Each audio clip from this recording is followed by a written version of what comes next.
Pagdadaldal ni Atty. Harry Roque, laging naka-announce ang buhay. Gusto-gusto niya magdaldal ng magdaldal. Yan po, sabi rito sa balita ngayong hapon. Roque's asylum request in Netherlands denied. Nililibang na lang yung kanyang sarili sa pamamagitan ng pangangantyaw sa ating Pangulong Bongbong. Bangan! After reported asylum denial. Wala na, kakalat ka rin siya ng immigration. I-deport siya mga kababayan dito. Hindi pa kasi... Normally na siya ngayon na nag-apply. Ayun ang pagkakaalam ko, yung pagkasabi sa akin. But any update from DFA kung kailan po wala pa, kasi ang kasi... Based on a qualified human trafficking case filed by DOJ against Roque and several others for their alleged involvement. Habang nasa labas ka pa, kasi pag nasilo ka ng Interpol at nagpapagang mga balita at pagtalakay sa mga isyu na lipungan. Bulsa! Opinyon, banat at paglalantad sa katotohanan. Bulsa! What you see is what you get. You decide. Hello po mga tugang, mga manoy, mga manay. Ako po si Dante Maravillas.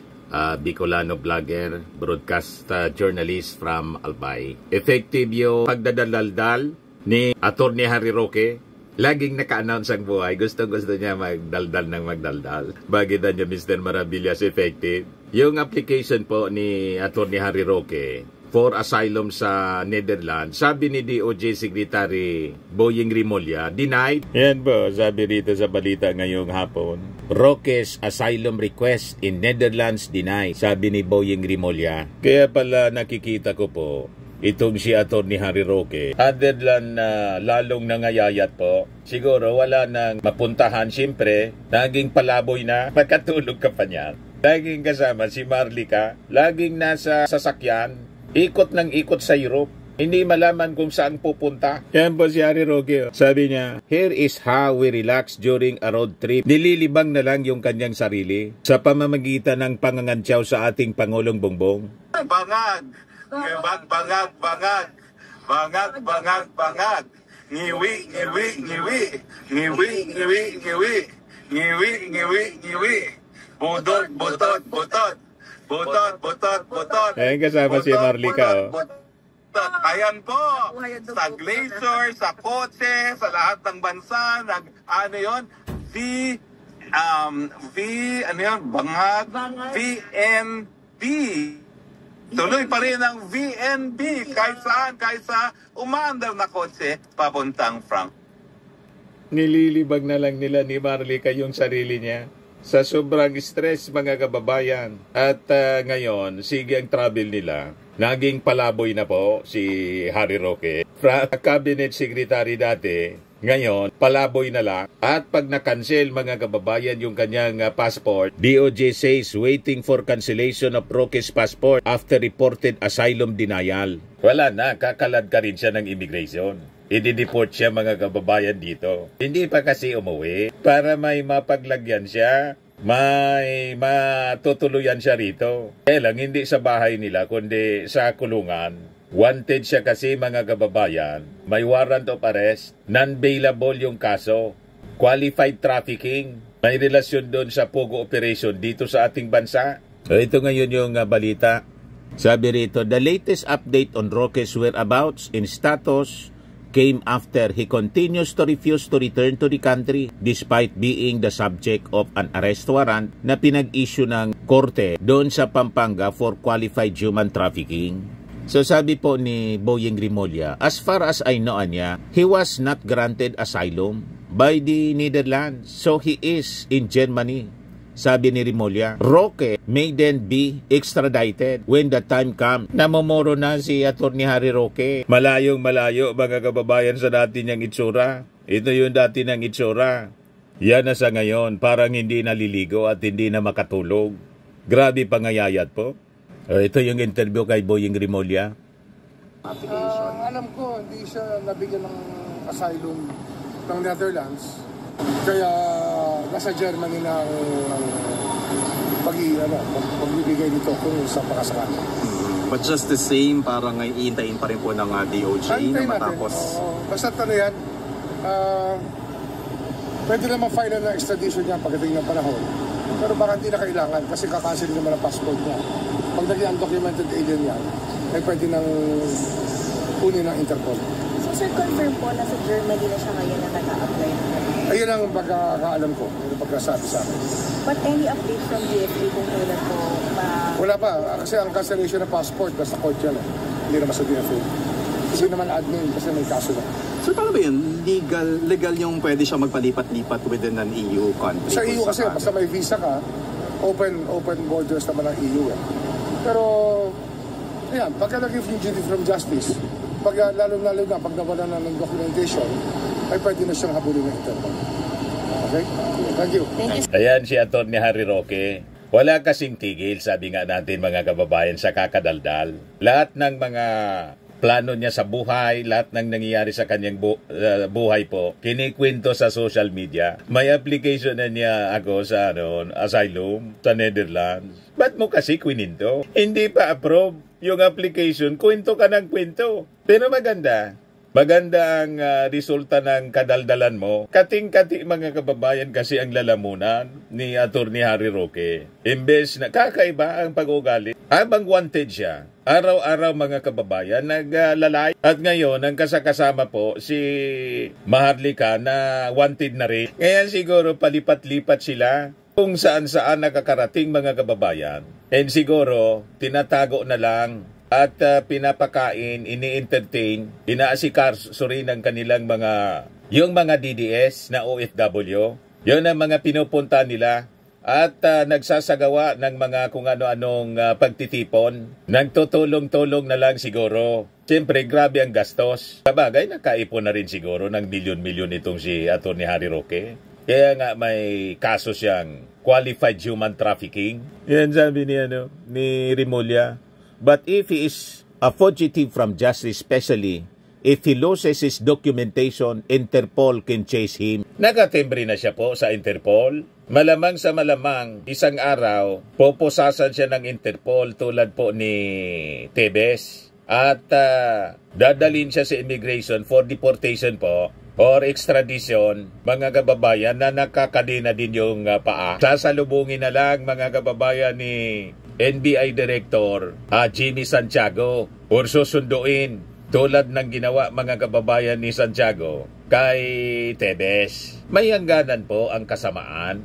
Hindi ko nga maintindihan kung bakit kailangan ni Atty. Harry Roque na wanted na siya, kailangan niyang mag-live ng mag-live para umatake ng umatake sa ating gobyerno. Ang dami na niyang problemang kinakaharap, nangingialam pa sa politika kasi pinagtatakpan niya mga kababayan yung kanyang kaso, nililihis niya tulad ni Sara Duterte. Pinalalabas, pinag-iinitan sila ng Marcos administration dahil sa politika. Pinapakalinaw po, tinagabol kayo ng batas kasi gumawa kayo ng labag sa batas.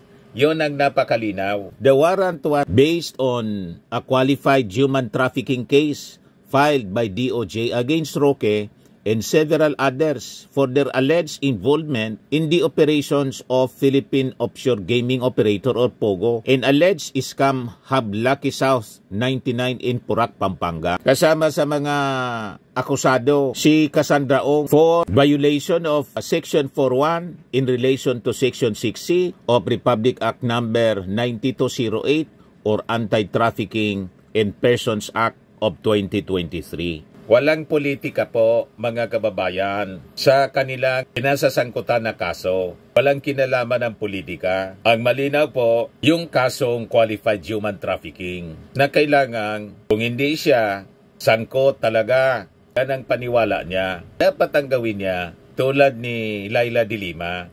Nagpakulong, hinarap mga kababayan yung kaso, ngayon po, ML Party List Representative na, balik Kongreso. Di ba? Ganun lang po yung palusot ni Atty. Harry Roque. Abogado man lang anya ako ng Lucky 9. Sabi ng DOJ, yung partisipasyon anya ni Roque was not just limited to being a lawyer for Whirlwind Corporation, the company which leased land to Lucky South 99, but was also the representative of the POGO. Hindi umubra po yung mga palusot ni Atty. Harry Roque. Kaya nga, investigasyon pa lang na ginawa ng Quadcom, tumakas na si Atty. Harry Roque. Pero agad-agad na sumagot si Atty. Harry Roque, strike to ka na niya. Yan Harry Roque to Boyeng Rimulya, strike to ka na sa usapang Marites. Ibig sabihin, mga kababayan, yung pinalabas na statement ni Boyeng Rimulya, hindi man totoo na denied yung kanyang asylum application sa Netherlands. Marites lang daw yung source. Man lagi po, mga kababayan, yung sinasabi ni Roque. Sabi dito, in a statement, Roque said, I am not surprised that the Marcos Jr. administration through the Department of Justice has become the purveyor of fake news. Binaligtad pa, sila yung pabrika ng fake news, mga napakasinungaling. Yung video nga po, pulburon video siya, yung nagpakalat noon with Maharlika. So yung mga gawain nila, mga kababayan, ibinabalik sa ating mga officials. Wala man maniwala sa kanila, kundi sila lang. Kasi sanay sila pagdating sa fake news at kasinungalingan. Mismong kasinungalingan nila, pinaniniwalaan nila. Yan ang abilidad, mga kababayan ng kampo ng mga Duterte. And sabi niya rito, i-continued, strike to na ang DOJ Secretary. Una, sinabi niya, mayroon daw akong multiple passports. Ngayon, denied asylum. Ano to? Nakalap ang impormasyon sa usapang Marites. Roque clarified that his recent trip to Germany was a pre-planned activity which was undertaken with blogger Maharlika upon the invitation of the Filipino community there, where he administered the oath-taking of proud members of the Hakbang ng Maisog, Germany. Pabalik na niya ako sa Netherlands. Roque also taunted the administration saying Marcos Jr. does not need billions of pesos of confidential funds and intelligence funds to track my location. Just check my Facebook account. It is all there. Sa totoo lang, sabi ni General Torre, monitored niya kung saan yung mga pinagpupuntahan ninyo. Wait ka lang. May tamang panahon. Tulad ng nangyari kay Tebes, tulad ng nangyari kay Digong. At saka, ituloy mo lang yung kadaldalan mo. Araw-araw, i-enjoy mo ang pang-alas ka habang nasa labas ka pa. Kasi pag nasilo ka ng Interpol at tinunover dito sa ating gobyerno, malamang tulad ng nangyari kay Tebes, umiyak sa kanyang nanay. Yan malamang ang mangyayari sa iyo, Atty. Harry Roque. Kaya isagad mo pa. Isagad mo ng todo, yung pangangantsaw mo. Di ba? Naging isip bata na po. Bangag! Bangag! Ngiwi!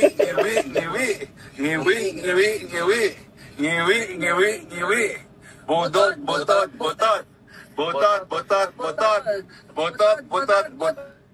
Ayan po, sa glacier, sa kotse, sa lahat ng bansa, Bangag,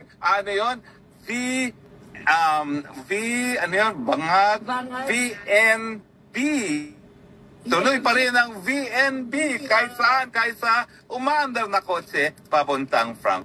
Naging abnormal po. Naging isip bata. Naintindihan natin dahil siguro sa grabing stress. Imagine wala ka ng matirhan na bansa at araw-araw nasa biyahe. Talagang stressful. Nakakabaliw ang ganong uri ng buhay. Lalo't napakasarap ng buhay nila. Napakasarap ng buhay niya. Ang nandito pa siya sa Pilipinas with yung asawa niya. Ngayon, parehas mga kababayan nagtatago. You see, pugante, pinaganap ng batas. Firmax Firming and Lifting Cream, pinapahid po sa mga pulses in affected area. Mainam po sa paninigas ng mga kaso-kasuan.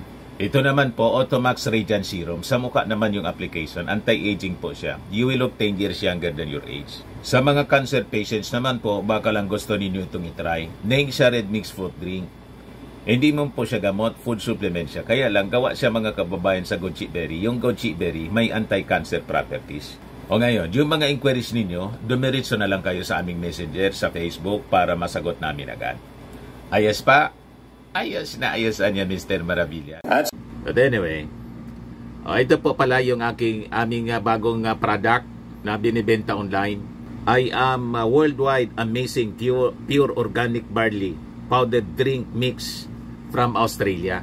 Negosyo to ng aking anak na architect entrepreneur Riz Maravillas. Ayan po. Kontakin na lang po ninyo siya, Riz Maravillas on Facebook. Ang mga health benefits niya: boost immunity, improves digestion, enhance energy levels, packed with antioxidants, prevent cancer. Sa mga naghanap po ng malinis and spacious fitness gym, pumunta lang po kayo sa aming Colossal Fitness Gym. May Grab car rental din po kami. Ito naman po yung bago naming product na binibenta online. iGlow Serum, whitening po siya. Tingnan ninyo yung epekto sa aking anak na architect before and now. Yung mga inquiries po ninyo, dumiretso na lang kayo sa kanyang Facebook account, Riz Maravillas.